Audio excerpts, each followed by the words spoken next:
খারাপ লেগেছে না খারাপ লাগলে সেদিন আপনার ঢুকেন না ঢুকেন না এখন আপনি ঢুকেন না আমি যখন আমি তার পাবলিক স্পেয়ারে স্পেস দিচ্ছি দুই জিনিস না শোনেন দুই উনি মাঝখানে কথা ওনারা বলতে বলেন ওনারা সংসদে এটা করে ওনারা সংসদে শেষ করি তারপরে ওনারা সংসদে এটা করে একটু পরে প্ল্যাকার্ড বের করতে পারে প্রথম অধিবেশনে এই দুজন না থাকলে পরে সভাপতিত্ব কে করবে নতুন স্পিকার নির্বাচিত করে তাকে সভাপতি করতে দেওয়া হয়েছে হ্যাঁ এতে কোনো অসুবিধা হয় নাই কারণ স্পিকার নাই আর ডেপুটি স্পিকার জেলখানায় একই কারণে যে কারণে উনি শপথ গ্রহণের জন্য আসতে পারেন নাই শপথ নেওয়ানোর জন্য সে একই কারণে সভাপতিত্ব করতে আসতে পারেন নাই এটা নিয়ে টেলিভিশনে জটিলতা তৈরি করলে টিআরপি বাড়ে এছাড়া কিছু লাভ না কিন্তু অবশ্যই এই জায়গায় একটা স্ববিরোধী যুক্তি হয়েছে সেটা হচ্ছে যে ফ্যাসিবাদ তাকে নির্বাচিত করেছে স্পিকার সে কারণে তাকে আনি নাই তাহলে একই ঘটনা ঘটবে প্রেসিডেন্টের বেলায়ও তাহলে প্রেসিডেন্ট কেন আসলো এটা সে রাইটফুলি পয়েন্ট করে এখানেও স্ববিরোধিতা হচ্ছে তাদের দুজন উপদেষ্টা একজন যিনি তাদের দলের সভাপতি তিনি যখন শপথ নিয়েছিলেন সেদিন ফ্যাসিবাদের কাছে শপথ নিতে তাদের খারাপ লাগে নাই সেদিন মনে হয়েছে শপথ নেওয়াইলে উনি ভালো অথবা খারাপ লেগেছে না খারাপ লাগলে সেদিন আপনার ঢুকেন না এখন আপনি ঢুকেন না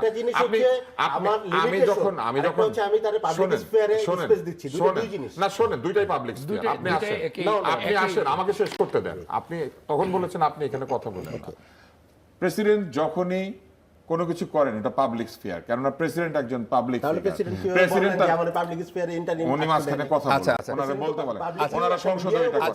ওনারা সংসদে শেষ করি তারপরে ওনারা সংসদে এটা করে একটু পরে প্ল্যাকার্ড বের করতে পারে আসেন আমরা নিয়ে আসেন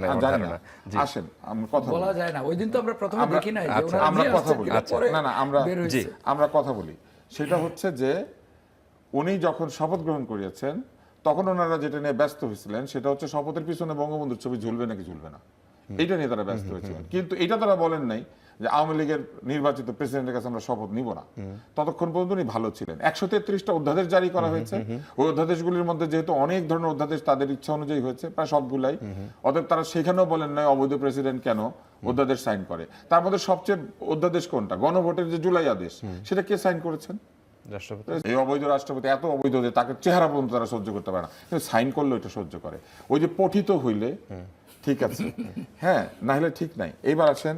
উনি ওখানে ঢুকেছেন জাতীয় সংগীতের সময় ওনারা যে দাঁড়ান নাই হান্নান মাসুদ বলেছেন যে তারা শুনতে পান নাই আমি ওইটাকে ধরে নিচ্ছি কারণ হান্নান মাসুদ তো একজন অত্যন্ত গুরুত্বপূর্ণ নেতা কিন্তু আপনি এই জায়গাটা চিন্তা করে দেখেন তার অভিশংসন তারা চায় অভিশংসনের যে নিয়ম আছে সেই নিয়মের মধ্যে কোথায় আছে যে ওনার নির্বাচন পদ্ধতি নিয়ে আপত্তি থাকলে তাকে অভিশংসন করা যাবে অভিশংসনের সুনির্দিষ্ট নিয়ম আছে কেন কাউকে অভিশংসন করা যায় আর অভিশংসন করতে ইচ্ছা করলে 2/3 সংখ্যাগরিষ্ঠতা পেয়ে আপনারা এসে অভিশংসন করে দিতেন ইমপিচ করতেন কিন্তু ইমপিচমেন্টের সময় তো বলতে হবে ওনাকে কেন অভিশংসন করা হচ্ছে এবার তারা ধন্যবাদ শুরুতে দেখেন আমাকে একটা উত্তর দিয়েছিলেন ধন্যবাদ প্রস্তাবের নিয়ে আমরা আলোচনা করব যে জিনিস আপনি শোনেন নাই সেই জিনিসের ধন্যবাদ ঠিক হলো না ভুল হলো আপনি কিভাবে বুঝবেন আমরা শুনি না আমরা পড়েছি তো পড়িয়া আমরা এই ধন্যবাদ প্রস্তাব নিয়ে আলোচনা করবো তাহলে এটাও তো ওনারা পারেন ধন্যবাদ প্রস্তাবে সরকার কি কি বলবে এটা ওনারা পড়বেন শুনবেন না ওনারা সংসদের বাইরে থাকলেন পরে পড়ে টরে এসে উত্তর দিলেন মূল বিষয় হচ্ছে ধন্যবাদ প্রস্তাবটা কাকে রাষ্ট্রপতিকে কেন ওনার ভাষণের জন্য ওনার ভাষণটা কে তৈরি করে দিয়েছে সরকার তৈরি করে দিয়েছে সরকারের তৈরি করা ধন্যবাদ প্রস্তাব ভাষণে আবার সরকার ধন্যবাদও দেয় এই কাণ্ডটা কে করেছে শেখ হাসিনা কি করেছিলেন আব্দুর রহমান বিশ্বাস বক্তৃতা দিবে ফলে যদি উল্টাপাল্টা বলে এই জন্য আইন বানিয়ে ফেলেছিল শুরুতেই যে প্রেসিডেন্টের লিখিত বক্তৃতা মন্ত্রী পরিষদ অনুমোদন করে তাহলে মন্ত্রী পরিষদ হচ্ছে প্রেসিডেন্টের বক্তৃতার সম্পাদক মন্ডলী তারা ভালো করে দেখে দেয় কোনটা বলবে কোনটা বলবে না আদতে লিখেই দেয় তো অতএব বিএনপি অবস্থাটা চিন্তা করেন এখন ওই আইনের কারণে নিজেদের লিখে দেওয়া প্রস্তাবকেই নিজেদেরকে ধন্যবাদ দিতে হচ্ছে কারণ আইন ওইটা করেছে এবং এই কাণ্ডটা আওয়ামী লীগও করতো নিজেদের লিখে দেওয়া প্রস্তাবই তারা ধন্যবাদ দিত কিন্তু তাতে তাদের খুব একটা খারাপ লাগতো না কারণ প্রেসিডেন্ট তো তারাই বানিয়েছে অতএব তারা এটা নিয়ে মন খারাপ করতো না এখন আপনি অবস্থাটা দেখেন এখন অবস্থা হচ্ছে প্রেসিডেন্ট রেখে গিয়েছেন শেখ হাসিনা এবং তার সরকার কিন্তু প্রেসিডেন্ট সাংবিধানিকভাবে যা করা দরকার সবকিছুই করেছেন উনি কিন্তু এখন এই বক্তৃতা দিয়েছেন সাংবিধানিক বাধ্যবাধকতার কারণে আগেও যখন দিতেন তখন এটার কারণেই দিতেন এবং তাকেই সাংবিধানিক বাধ্যবাধকতার কারণেই ওই শপথের সময় আনা হয়েছিল রেফারেন্সের সময় আনা হয়েছিল অন্তর্বর্তী সরকার কি করে তৈরি হলো বলা হলো প্রেসিডেন্ট 106 ধারায় রেফারেন্স চেয়ে এই সংসদ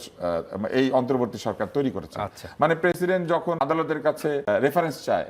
ডক্টর ইউনূসকে প্রধান উপদেষ্টা বানানোর জন্য তখন উনি ঠিক আছে তখন উনি ফ্যাসিবাদের দোষর না কারণ ইউনূস সাহেব উপদেষ্টা হবেন আপনি আর আমি হইলে তখন কিন্তু আমার দোষর হয়ে যেত কারণ আমাদের দুজনকে ওনাদের পছন্দ না ইউনূস সাহেবকে পছন্দ ওনাদের পছন্দের সাথে যেটা যেটা মিলে ওইটা ঠিক আছে, যেটা যেটা মিলে না সেটা ফ্যাসিবাদী, সেটা দোসর, সেটা ট্যাগ, সেটা কালচারাল ফ্যাসিস্ট, সেটা গণমাধ্যম ফ্যাসিস্ট। ফ্যাসিস্ট শব্দটাকে ওনারা বেশ একটা সুন্দর জায়গায় নিয়ে গেছেন। এখন দেখলে মনে হবে যে আপনিও ফ্যাসিস্ট, আমিও ফ্যাসিস্ট, সবাই ফ্যাসিস্ট, খালি ওনারা ছাড়া